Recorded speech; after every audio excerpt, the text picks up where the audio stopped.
بسم الله الرحمن الرحيم والصلاة والسلام على سيدنا محمد. السلام عليكم ورحمة الله وبركاته. بإذن من سن الشيخ رضي الله عنه وأرضى. الله يطول عمره ويشافي. وبطلاب سيدي منير, je vais vous expliquer, Inch'Allah, dans cette courte vidéo, la maladie à coronavirus et les différents vaccins développés afin d'endiguer cette épidémie mondiale. Bi'idnillah.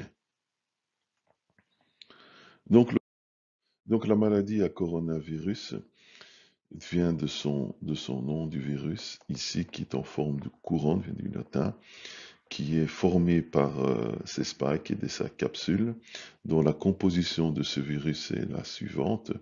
On a en fait une enveloppe membranaire et lipidique qui contient à l'intérieur son matériel génétique constitué de nucléoprotéines et de son ARN viral. Le point important de ces protéines S, qui déterminent sa couronne, sont les domaines de liaison aux récepteurs des cellules, qui permet en fait de pénétrer dans nos cellules. Et on a vu qu'en fait, il s'accroche et pénètre dans les cellules salivaires. Donc son mécanisme d'action est le suivant. Donc le virus arrive et grâce à ces protéines S va se fixer, donc comme une clé, entrer dans une sourire, ouvrir au niveau des cellules, faire pénétrer son matériel génétique, donc uniquement l'ARN, utiliser nos systèmes de réplication de protéines, donc se fixer au niveau du ribosome, et il va immédiatement produire une polymérase virale, donc qui va lui permettre de synthétiser les éléments dont il a besoin. Et c'est en fait cette polymérase virale, par le test PCR, polymérase chain reaction, qui nous permet de voir si nous sommes positifs au Covid, c'est-à-dire que si on trouve cette polymérase, on est positif au Covid. Donc il va en fait synthétiser différents types d'ARN qui vont avoir des rôles spécifiques et qui vont lui permettre en fait de se dupliquer, de se multiplier.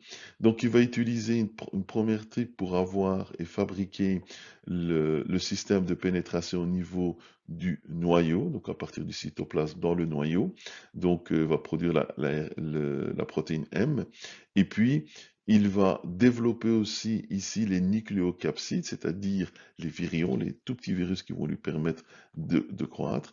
Quand ils vont pénétrer, en fait, ils vont se développer, ils vont permettre à ce moment-là de se fabriquer, de se compléter. Il va utiliser le réticulum endoplasmique et l'appareil de Golgi pour sortir et infecter en fait d'autres cellules. Donc en fait, son mode, c'est pénétration, réplication, extraction. Et comme l'on voit dans cette photo, ici, de microscopie électronique, on voit les cellules bleues et les cellules roses sont des cellules infectées. Et on voit en couleur or, ici, le virus, le coronavirus, qui est sorti des cellules et qui est prêt à aller vers d'autres cellules. Donc, à partir de ce moment-là, il commence sa propagation et son infection. Comme ce sont en fait au niveau des glandes salivaires et au niveau des microparticules de la salive, ces aérosols vont en fait pénétrer dans les poumons. Comme on peut le voir ici, on a un poumon sain d'un patient sain et un patient infecté du Covid, on voit, comme l'indique ces flèches ici, différents points blancs qu'on appelle en fait des infiltrants verts polis, qui sont vraiment des trous au niveau du poumon qui réduisent sa respiration et ses complications respiratoires. Et après une autopsie post-mortem, on a vu qu'en plus du dommage causé par le virus, performation et le fait de ne plus pouvoir respirer, il a sécrété un mucus gluant qui étouffe et qui arrête la respiration et donc les complications cardiovasculaires.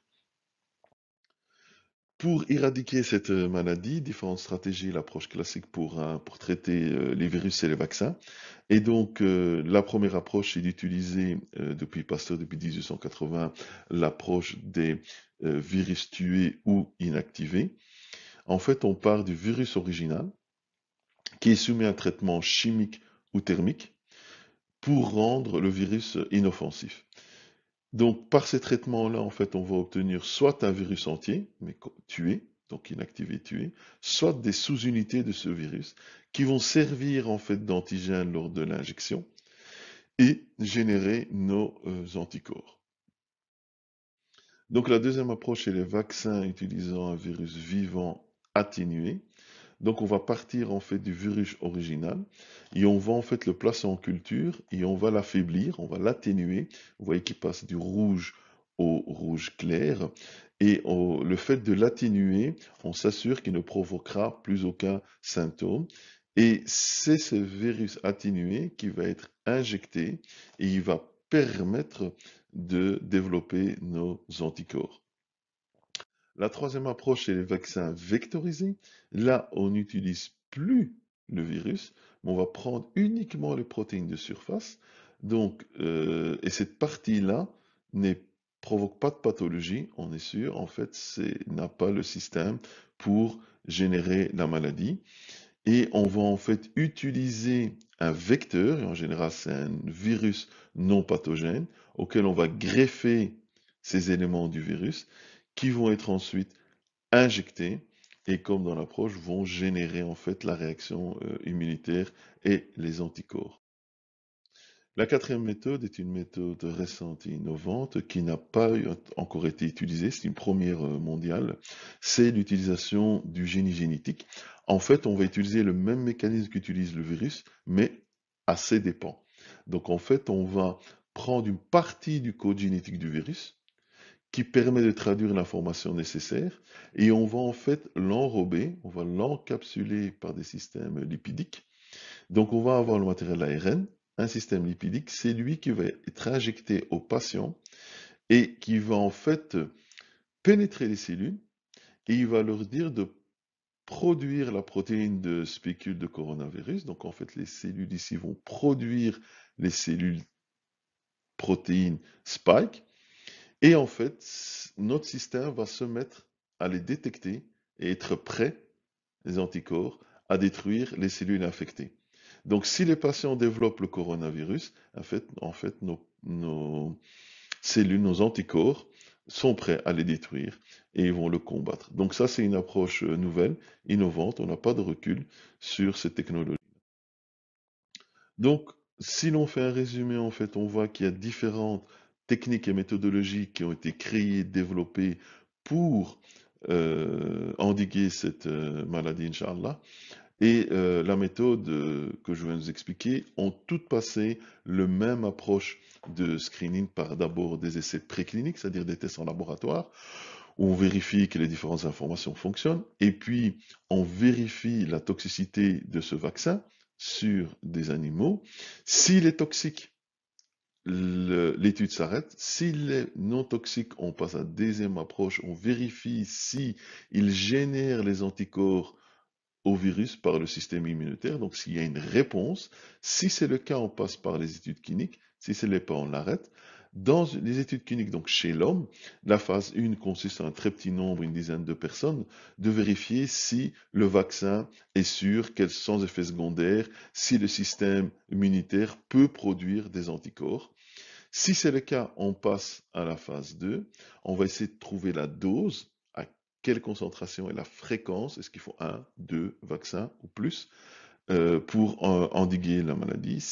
Dès qu'on a cette information-là, on passe en fait à la phase 3, où on va en fait vérifier si le vaccin vraiment va prévenir de la maladie. On parle alors à ce moment-là d'études d'efficacité et vous avez vu qu'en fonction des différents systèmes utilisés, les efficacités sont différentes. Donc sur le virus inactivé Sinovac, l'efficacité est de l'ordre de 75%. Pour la partie utilisant l'ARN, donc le système Pfizer, BioNTech et Moderna, on est de l'ordre des 95%. À rappeler que le vaccin du virus de la grippe est de l'ordre de 60%. Donc en fait, ce sont des éléments qui sont très efficaces ou qui ont une efficacité démontrée. On commence à faire les productions et on commence à faire la vaccination. Donc ici, en fait, je vous montre un résumé de tout ce que nous avons dit. Donc, il y a une approche par les virus inactivés, qui sont les plus sûrs et stables, peu rectogènes. C'est une technique qui a été de production éprouvée et qui est depuis 1880 par Pfizer et qui est celle qui a été développée par Sinopharm avec une efficacité de plus de 75%. Dans le cadre de l'autre vaccin qui est approuvé, c'est ceux du génie génétique par Pfizer et Moderna. Ils sont nouveaux, on n'a pas de recul, ils ont une très bonne efficacité, on a vu de plus de 90%. Et dernier vaccin développé est celui utilisant les protéines Spike, développé et approuvé pour AstraZeneca avec une efficacité de l'ordre de 80%. Dans le cas qui nous concerne au niveau du Maroc, en fait, on a été sélectionné sur l'approche du virus inactivé, qui était le premier virus qui a été mis en place, vaccin qui a été mis en place, et qui a une approche où on doit faire 2 vaccinations, donc il faut bien faire les 2 vaccinations pour être vacciné. Donc, comme on a vu, 2020, ça a été une année où on a tous été affectés de proche ou de loin par la maladie du Covid. Und maintenant, Inch'Allah Ta'ala, en cette nouvelle année, que nous aurons le vaccin, que ce sera derrière nous, que nous serons guéris. Donc, comme on dit, à chaque maladie son remède. Wa shukran, wa salam alaikum wa rahmatullah wa barakatuh.